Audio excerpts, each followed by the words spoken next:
And so we understand that we've got an economy in which the burdens and the benefits of a global economy are not being spread evenly, and too many people are being left behind. The basic outlines of the government that we possess and our civic religion as a people is such that, potentially at least, we could create a society that is the model for the world. It isn't right now.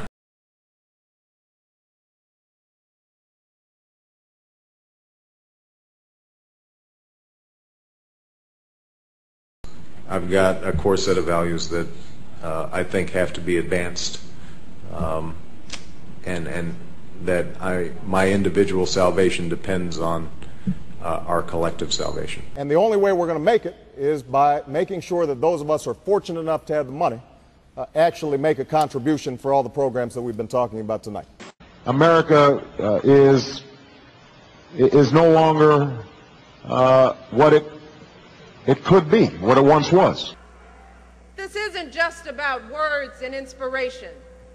Barack has said from the very start that this race cannot be about him, that it has to be about us. It has to be about the change in us demanding that we live in a different world, a different nation, and that we're ready to fight, each and every one of us, and to compromise for the vision that we have for our children. So the question is, what are we ready to give up? Remember, Michelle is a campaign surrogate for her husband, so he can't be everywhere, so he sends her out to speak for him. This is what she said at a North Carolina campaign stop, and I quote, "The truth is, most Americans don't want much. Folks don't want the whole pie." I do, but there's a fat man screaming to get out of me. "Most Americans feel blessed to thrive just a little bit." Well, good, let's lower the bar. But that's out of reach for them. And then she continued, "The truth is, in order to get things like universal health care and revamped education system, then someone is going to have to give up a piece of their pie so someone else can have more." Well, hello and welcome back, Karl Marx. A redistribution of pie doesn't make me feel any better. Well, the reason why I asked you about the American dream, I mean, I've worked hard. I'm a plumber. I work, 10, 12 hours a day. Absolutely. And I'm, buying this company, and I'm going to continue to work that way. Right. Now, if I buy another truck and add something else to it and, build the company, I'm getting taxed more and more. Well, fulfilling the American dream. So but here's a way of thinking about it. So Barack will say, you cannot go back to your lives as usual. The way you've lived your life ends right now.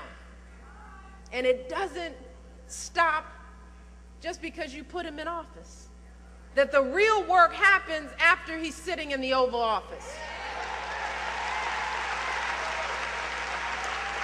My attitude is that if the economy is good for folks from the bottom up, it's going to be good for everybody. If you've got a plumbing business, you're going to be better off if you've got a whole bunch of customers who can afford to hire you. And right now, everybody's so pinched that business is bad for everybody. And I think when you spread the wealth around, it's good for everybody. But listen, I respect what you do, and I respect your question.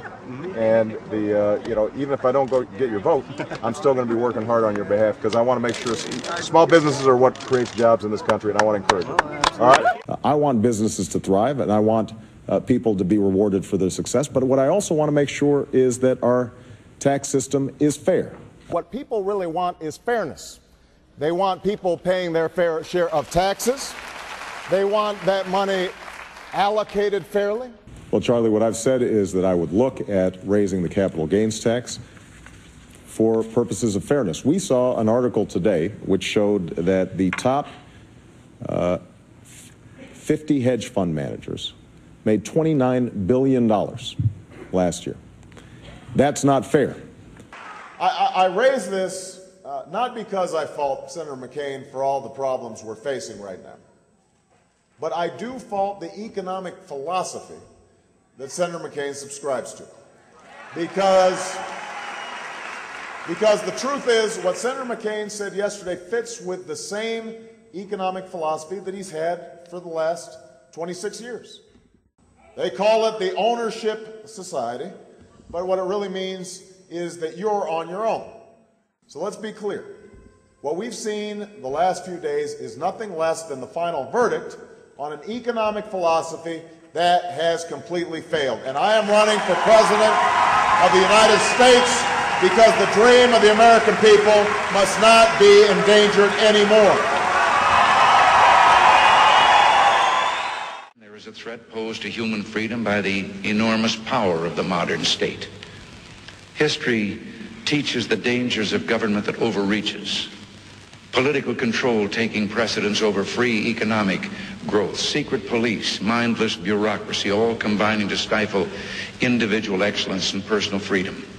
And one of the simple but overwhelming facts of our time is this: of all the millions of refugees we've seen in the modern world, their flight is always away from, not toward, the communist world.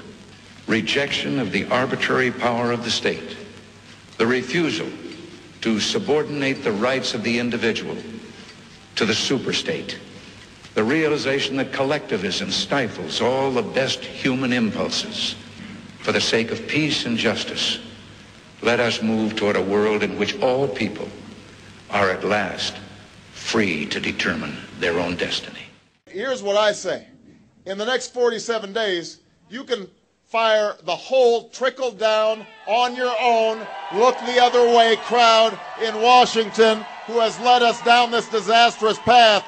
Don't just get rid of one guy, get rid of this administration, get rid of this philosophy, get rid of the do-nothing approach to our economic problems, and put somebody in there who's going to fight for you.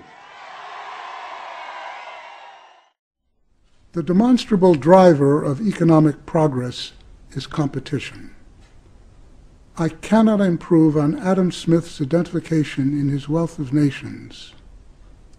The natural effort of every individual to better his own condition, when suffered to exert itself with freedom and security, is so powerful a principle that it is alone and without any assistance capable of carrying on society to wealth and prosperity.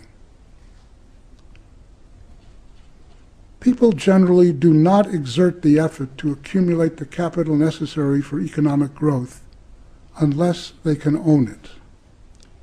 And so let me just close by saying this. I am confident in my capacity to lead this country. I believe that I can transform how America sees itself, and I believe I can transform how the world sees America.